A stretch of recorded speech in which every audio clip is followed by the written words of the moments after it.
Hey everyone, welcome into the K0LWC Ham Shack. Today, we're going to be talking about an interesting part of the ham radio hobby, QSL cards. What are they and where did they come from? QSL cards are derived from a term that comes from the Q code, QSL. QSL can be used one of two ways. QSL with a question mark means you're asking the other station, can you confirm the receipt of this transmission? If you use QSL without a question mark, it just means, well, pretty much the same thing minus the question mark. I am confirming the receipt of your transmission. Oftentimes on HF, whether on SSB or CW, you'll hear people say QSL, QSL, meaning, okay, I've heard you. When we start to talk about the history of QSL cards, we have to go back to the early 1900s, the early advent of radio broadcasting. Now, in those days, it was a bit of a pride point for many people that owned radios to be able to pull in distant stations with that radio. Like, people got really jacked when they heard DX or really far away stations come through on their radio receiver. People started getting really excited about this and kind of turned it into a hobby in and of itself. This is kind of like early days of shortwave listening, right? They would send letters to radio stations saying, hey, I can hear you in this city, in this state. Just so you know, this is how good your signal was. Thanks so much, please respond. Now, when radio stations started getting more and more of these reception reports, they went from writing handwritten letters to actually having a pre-formed card they would send back saying, thank you so much for your reception report. Here's some information about our station. It really was a big time saver for those radio stations back in the day. But what about QSL cards as we know it in the ham radio hobby? For that, we also have to go back to the early 1900s, and QST magazine played an integral role in the creation and dissemination of the idea of what we know as QSL cards. The very first mention that we can find of QSL cards occurred in an issue of QST magazine in 1916. The first reference was from a letter written to QST by a ham radio operator known as Edward Andrews, 3 Tango, Quebec, who lives just outside of Philadelphia, in which he describes receiving a written card from a station in Buffalo, New York. That station? 8 Victor X-Ray. Now, this early editorial from QST really goes to show the idea of sending long-distance reception reports was really starting to catch on here in the United States around 1916. In fact, 3TQ describes in his editorial to QST of being elated with this reception report. Up until that time, he had no idea his station was able to be heard from 400 miles away from Philadelphia to Buffalo, New York. He thought it was only getting around 75 miles until someone told him differently.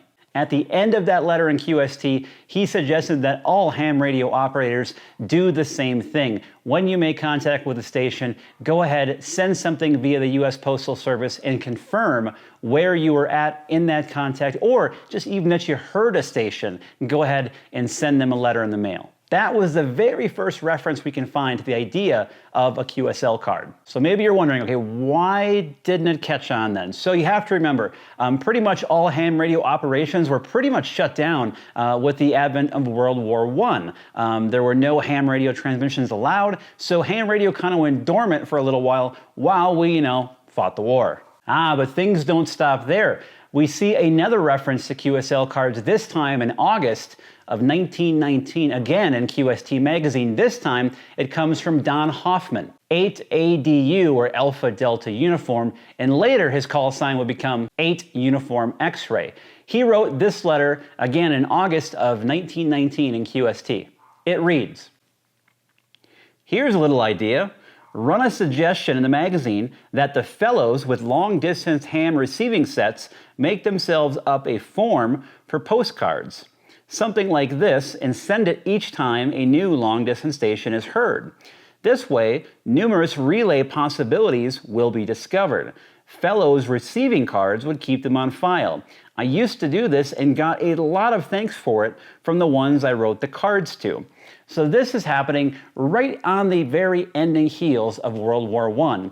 And this letter in 1919 is what really kind of set the wildfire for QSL cards in the ham radio hobby at the time, and it really did finally catch on after Don Hoffman's letter. Now, Don didn't come up with the idea of it, but certainly his editorial in QST was the one that really lit the fuse that finally made QSL cards a popular thing, and that really have lasted now for nearly 100 years. Now, today we still get QSL cards in the mail. I know that I do. Taking a look at a few here. Here is one from K0PV, Donald Zielinski, formerly down in Texas. Take a look at that awesome picture on there. Nice one, Don. Here's another great one that I got. This one comes from California in Cupertino, K6KQV. Look at that great cow there on the front. And this was actually an FT8 contact on 6 meters that I had on 50.313 with him out there in California. And perhaps one of my favorites, and this is what makes QSL cards so cool. This one comes from Dale Dickerson in Livermore, Kentucky. You gotta love, I said, that kind of old school airmail look to it, right? So he gave me this one, NU40. This was a 10-meter contact on sideband last summer, but he also included a short letter.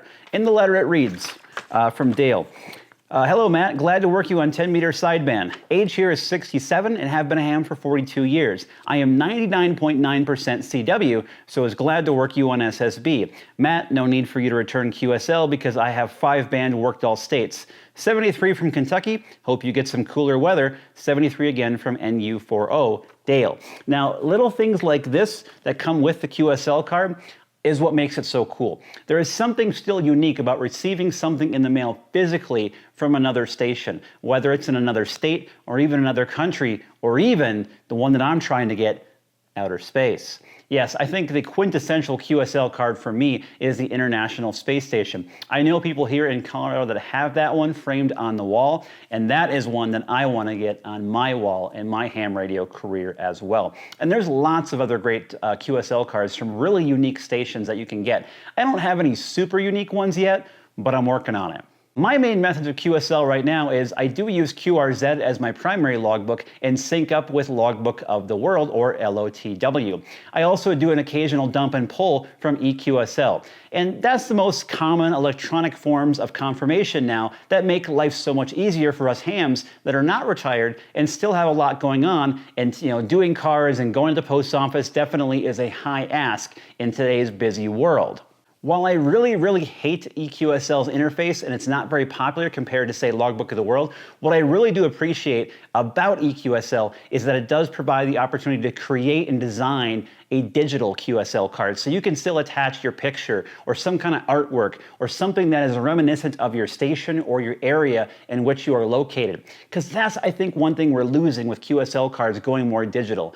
We don't have that awesome artwork or that personalization that comes along with an actual physical card. So I want you to tell me down in the comments, do you have a QSL card, physical one, printed, ready to go? And if you do, what is your design? What is on it? How did you design your card? And why did you design it the way you did it? Tell me down in the comments below right now.